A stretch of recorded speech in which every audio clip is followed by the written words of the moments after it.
আজকে তাহলে lecture matter হলো সিভিল গ্রুপ এ, হাইকোর্ট পারমিশন পরীক্ষার গ্রুপ এ সিভিল। এখন আমরা একটা কোশ্চেন আগে বের করি, ঠিক আছে? আগে একটা কোশ্চেন বের করি। এক নম্বর পড়ছি আমি বলছিলাম তো, এখন কোনটা বাইর করবেন দেখেন। না, আগে কোশ্চেনটা আমরা কোশ্চেনটা আগে গতবার আগে এবার সম্ভাব্য কি আসতে পারে না পারে। হ্যাঁ, কোশ্চেনটা এইটার কোশ্চেনটা এই যে দেখেন, কোশ্চেনটা হলো এটা কলম দিয়ে দাগ দিবেন, যেটা আলোচনা করতেছে এই যে কলম। এই কোশ্চেনটা 2006 সালের ফেব্রুয়ারি মাসের 11 তারিখে যে হাইকোর্ট পারমিশন পরীক্ষা হয়েছিল ওইটার গ্রুপ এর একটা কোশ্চেনটা আগে আমরা একটু পড়ি। হ্যাঁ, দেখেন লেখছে Rahim filed a suit for declaration of title and prayed for an injunction, খেয়াল করে, against Farid. Rohim claimed the property by way of inheritance. On the other hand, Farid claimed the same by way of purchase from the co-sharer of Rohim. The joint district judge dismissed the suit on the ground that Rohim was the witness on the sale deed executed in favor of Farid regarding the same property. Draft a memorandum of appeal before the Supreme Court of Bangladesh High Court. ঠিক আছে, আমি একটা কথা বলি, আপনি কিন্তু বলছিলেন আমি কোশ্চেনে ধরতে পারি না যে কি ড্রাফটটা করতে হবে। এখন একটু অভিজ্ঞতা হচ্ছে, অভিজ্ঞতার একটা শর্টকাট একটা নিয়ম আছে যে কোশ্চেনে যদি দেখেন যে ডিসমিস চেয়েছে তাইলে মনে করবেন, বা ডিসমিস বা ডিক্রিট চায় তাহলে মনে করবেন এইটা সিভিল আপিল।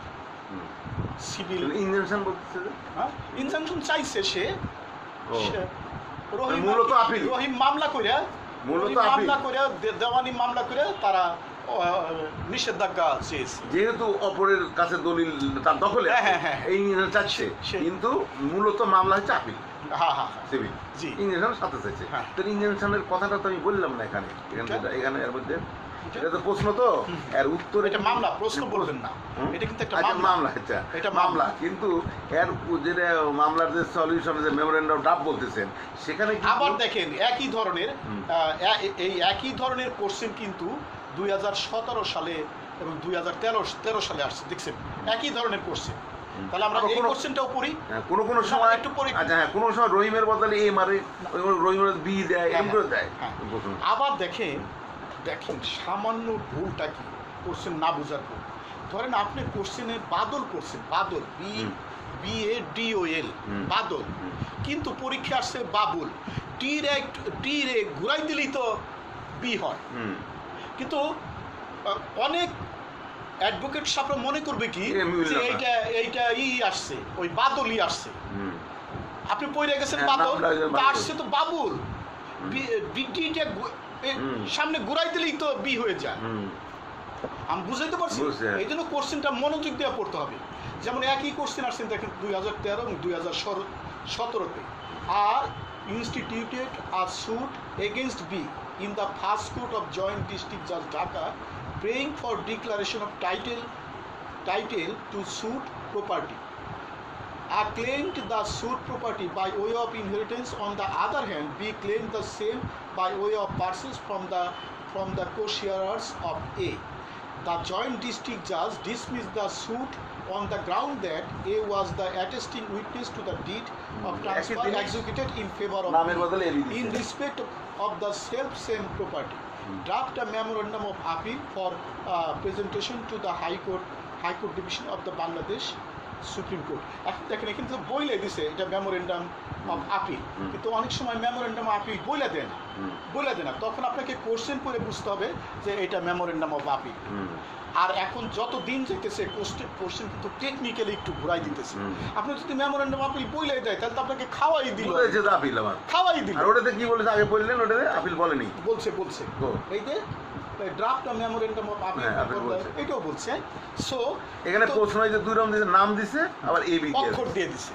এই যে দেখেন, তাইলে যে আপনাকে কিন্তু কোশ্চেনটা একটু মনোযোগ দিয়ে পড়তে হবে। অনেক সময় এখানে কিন্তু বইলে দিবে না আপিল, তাও আপিলই হবে। হ্যাঁ, তাও আপিলই হবে, এটা আপিলই হবে। ডিসমিস এবং ডিক্রিট থাকলে ওইটা আপিল ড্রাফটিং হবে। তাহলে এখন এটা কেমন, এটা কার পক্ষে ডিসমিস আপিল হবে? যে মামলাটা করলো না তার মামলাটা ডিসমিস হয়েছে, তাহলে সে আবার আপিলে যাবে। হ্যাঁ হ্যাঁ হ্যাঁ, সে আবার হাইকোর্টে যাবে।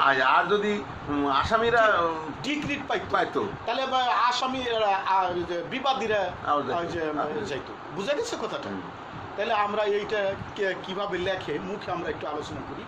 এই যে দেখেন যে আরেকটা কথা, উত্তরপত্রে কিন্তু এরকম লেখা থাকে যে এখান থেকে উত্তর আরম্ভ করুন, না হলে উত্তরপত্র বাতিল হবে। দেখা যায় কি এখানে এক লাইন লেখা যায়, তাও লিখতে হবে, তাও কিন্তু লিখতে হবে। একটা শব্দ লেখা যায়, তাও লিখতে হবে। যদি আপনি না লেখেন তাহলে তো বিধিমালা আপনি মানলেন না। এই গ্রাউন্ডে কিন্তু আপনার উত্তরপত্র বাতিল করতে পারে। এই জন্য একজনের কোনো পাপ হবে না এবং আপনাকে একজনকে দোষারোপ করা পারবে। যেমন আমরা ল পরীক্ষার সময় বলছি 8 নম্বর প্রশ্ন মাস্ট টাচ করতে হোক বা না হোক, আমি পারি না পারি কিন্তু লিখতে হবে। এই যে বুঝেছেন কথাটা, বুঝেছেন ব্যাপারটা। এখন এইগুলি এই যে অনেকে কোচিং সেন্টারের দোষ দেয় যে এগুলো তো আমাদের শিখায় না। আর এগুলো তো কোনো আলোচনারই প্রয়োজন নাই, এগুলো তো আমরা টু থেকে পড়তেছি এগুলি। হ্যাঁ, তাহলে এগুলি পয়লা আপনি লিখবেন ডিস্ট্রিক্টের নাম, না এই যে পয়লা আপনি যে গ্রুপটা দিবেন, যেভাবে গ্রুপটা লেখা আছে, যে অক্ষরে ছোট বড় যে অক্ষরে গ্রুপটা লেখা আছে, যেভাবে আছে কোশ্চেনে যেভাবে ছোট বড় গ্রুপ লেখা আছে ওইভাবেই আপনি গ্রুপ লিখবেন। এই যে দেখেন এই যে গ্রুপ একেবারে ক্যাপিটাল লেটার এ এবং এইভাবেই দিবেন। আবার এখানে দাগ দিবেন না, এমনি দিবেন। না এই যে নিচে আবার লেখা দিবেন না, আমি করছি এর আগে দিবেন না। আচ্ছা, গ্রুপ লিখলেন, এরপরে answer to the question number এইটা লাগবে। এই কোশ্চেনটা খুবই সাংঘাতিক একটা কোশ্চেন এখন আনছে। ধরেন আপনি এদের দিয়ে তো কিছু হয়নি, ধরেন আপনি এইটা দিতেছেন ধরেন আপনি অথবাটা দিচ্ছেন, গ্রুপ এ লিখলেন, আপনি ধরেন অথবাটা দিতেছেন। আপনি কিন্তু এইরকম লিখবেন না answer to the question number 1 এর অর, এইটা লিখবেন না। কি লিখবো? এই যে যারা লিখছে এরা ফেল করছে, আমরা লিখছি না, এই যে ফেল করছেন, এইটা তো আপনাকে আলাদা করে মেনশনই করে দিছে 2। আপনি অর বল লিখতে যাবেন কেন? আপনি লিখবেন answer to the question number 2। আর আমরা লিখেছি যে 1 এর অর না এখানে তো 2 ভালো কথা। যদি এখানে 2 না লিখতো, এখানে যদি 2 নাম্বার না লিখতো তাইলে আপনি যদি অর থাকতো তখন আপনি লিখতেন answer to the question number 1 এর অর। এই যে 2 না দেখালে যে অর থাকতো, তাহলে অর এরকম আছে না প্রশ্নতে? আমি বুঝাতে পারছি কথাটা। এই কোশ্চেনটা আইনে ভালো কোশ্চেন, এই জন্য অনেকে ফেল করছে। কোশ্চেন দেখেন আছে না এরকম? সেটা যাই হোক, আপনি এখন লেখাটা বুঝছেন তো যে আপনি কখন 2 নাম্বার লিখবেন, কখন 2 লিখবেন না। হ্যাঁ, যদি দেওয়া থাকে নাম্বার লিখবো, না তাহলে অর থাকলে খালি অর, একের অর। হ্যাঁ, একের অর লেখা এই যে ধরেন এই যে এ নাম্বার দিতেছে, তাহলে একের অর লিখে আপনি এই যে দেখাই দিন, এটা দিয়ে লেখেন। হ্যাঁ দেখাই দিন।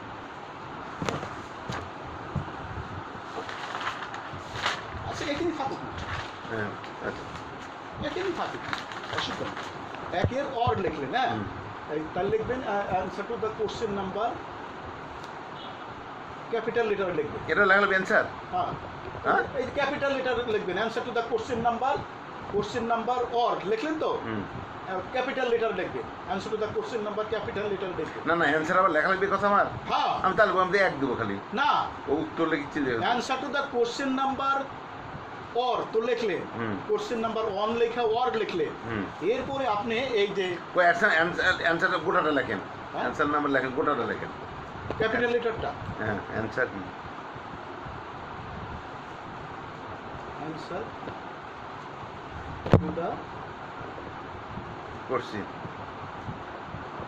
কোশ্চেন নম্বর অর মনে করেন দিতেছেন, তাহলে 1 এর দেব না 1, না ওই যে 1, হ্যাঁ 1 অন কি অনেক ফুটা আছে এখানে, যা আছে যেভাবে দিবেন। হ্যাঁ, 1 ফুটা আছে, 1 ফুটা দিয়ে অরটা ফাঁকে লিখলেন। তারপরে অরের আপনি কি লিখতেছেন, এইটা লিখতেছেন মনে করে বি বা এ লিখতেছেন, তাহলে এই যে এখানে স্মল এ ব্র্যাকেটে স্মল এ দিবেন, দিয়ে তারপরে দাগ দিবেন। তারপরে দাগ দেওয়া হবে না বলেন যে? হ্যাঁ দাগ দেওয়া হবে না কোনটা আন্ডারলাইন না অ্যানসার টু দ্য কোশ্চেন নাম্বারে দাগ দিবেন ও ওটা দাগ দেওয়া হবে গ্রুপ ইতে তো দাগ নাই গ্রুপে দেওয়া হবে না এখানে তো দাগ নাই আচ্ছা এই এটা দাগ তো দিবেন নাই না। এখানেও নাই কিন্তু দেওয়া লাগবে হ্যাঁ এটা এখানে দিবেন আর তখন এটা শেষ করলে এটা শেষ করলে যখন আবার বিটা লিখবেন তখন আবার এরকম লিখবেন answer to the question number 1 এর অর তারপরে বি একই জিনিস বি দিতে হবে বি লিখবেন তারপরে আবার এই বি এর অ্যানসার আর যদি 2 আমি লিখে দেওয়া থাকে তাহলে answer to the question number 2 2 লিখে এর এ বা বি দেয় এই বি লিখে আবার এইটা লেখা শুরু করবে এই কোশ্চেনটা অনেকে করে কি উত্তরে এই যে এখানে এ দেয় আবার এই যে বিটা লেখার সময় এখানে বি দেয় আমাদের দেখবেন যে একজনের বয়স্ক থাকে অনেক বয়স্ক এরা মনে করে কি বি লেখেই নেই চোখই বলেন জুমাইতে অনেক সময় দেখে তো বয়স হলে আমরা যা হয় হ্যাঁ দেখে না তো পরে পরে শেষে নাম্বারই দেয় না আমি বুঝাইতে পারছি এইভাবে এইগুলো টেকনিকটাই বড় কথা টেকনিক আরেকটা বিষয় যে আপনি ধরেন এই যে 30 মিনিটের বেশি সময় নেবেন না তাহলে এইটার জন্য কয় মিনিট সময় 10 মিনিট একটা ভাগে 10 মিনিট করে পড়তেছে না আচ্ছা এখানে 2 এর এবি কেন কি চাইছে এখানে এবি 2 এর এবি কি এবি কি চাইছে 2 এর এইটাই চাইছে এটা এ বিটা কি ছিল বিটা চাইছে ডিসক্রাইব দ্য লিগ্যাল গ্রাউন্ড এটা একটা ছোট প্রশ্ন এটাও দিতে হবে তাহলে এটা আলাদা প্রশ্ন তো না এই যে না বলছে যে এই যে এটা 1 অর 2 হয় এটা দালিবে না এটা দালিবে তাহলে প্রত্যেকটা দুটো করে আছে এটা দুটো আছে এটা কি দুটো আছে একটা দিলাম আমি মূল মামলা আর একটা ছোট প্রশ্ন এই ছোট কি এটা এই যে পরে দেখেন describe the legal grounds to be presented in the appropriate court legal grounds গুলি লিখতে বলছে গ্রাউন্ডস আমি এমনি লিখতেছি তারপর আলাদা লিখতে হবে মানে যে এখানে যখন মনে করেন 10টা লিখছেন অন্য 5টা লিখে দিবেন যা 10 না মিলে আমি যদি মনে না থাকে 10টা মনে আছে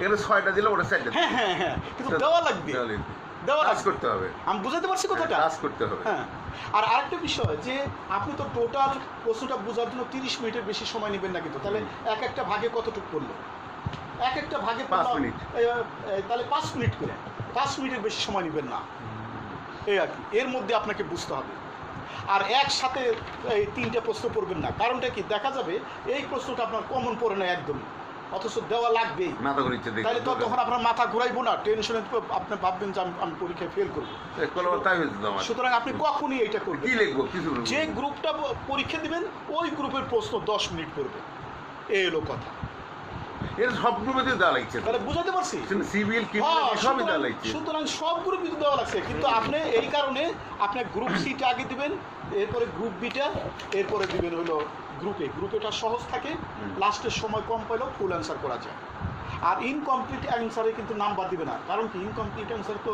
মামলা ইনকমপ্লিট থাকে আর ইনকমপ্লিট মামলা কি ন্যায় কোর্টে নেয় না ক্লিয়ার হয়েছে কথাটা কত পাস 25 এর মধ্যে 25 এর ভিতরে 12.5 পাইলেই পাস 12.5-13 পাইলেই পাস তাহলে দুটো প্রশ্ন লিখলে তো পাস করা যায় ঠিক হয় না সবগুলোই টাচ করবে বুঝলাম দুটো হলে তো পাস করা যায় পাস করা যায় আমি টাচ যদি একটা না করি না তাও করবে একদম কমন না পড়লেও টাচ করবে ভুল হলে যা হয় হোক হ্যাঁ টাচ করবে প্রত্যেকটা দিয়ে একটা করে দেওয়া লাগছে থাকবে তার আরেকটা বিষয় যে আপনি কিছুতেই 5-24 মিনিটের বেশি টাইম নেবেন না প্রশ্ন লেখার ক্ষেত্রে 5-24 মিনিটের বেশি টাইম নেবেন না বড় প্রশ্নটা লেখার জন্য নেবেন 30 মিনিট আর ছোট প্রশ্নটা 15 মিনিট একেবারে ভাগ করে লিখবেন বাসায় বড় প্রশ্নটা লেখার জন্য 30 মিনিট সময় নেবেন বাসায় নাহলে কিন্তু লেখা পারবেন না আর ছোট প্রশ্নটা লেখার জন্য বা আপনি ছোট প্রশ্নটা লেখার জন্য 10 মিনিট রাখলেন আর বড় প্রশ্নটা লেখার জন্য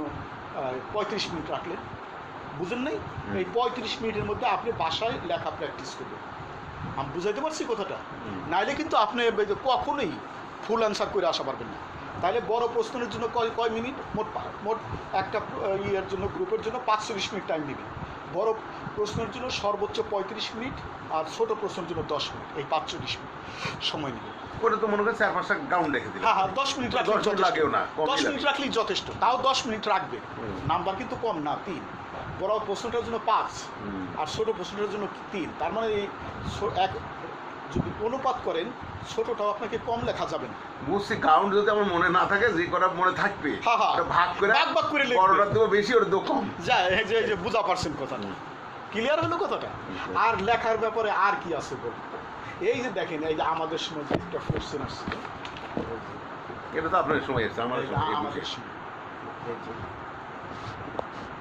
ওই শিপিং এর রিট নিয়ে স্যার কেউ পারে না তখন এই যে শিপিং মিনিস্ট্রির বাংলা কি নৌ পরিবার সেই পারে না। এগুলি আমি 5 মিনিটের মধ্যে আমি সব বুঝে ফেলছি। আচ্ছা ওগুলো আজকে তাহলে সিভিলটাই থাকে খালি হ্যাঁ যে সিভিলের এই যে কিভাবে টেকনিক।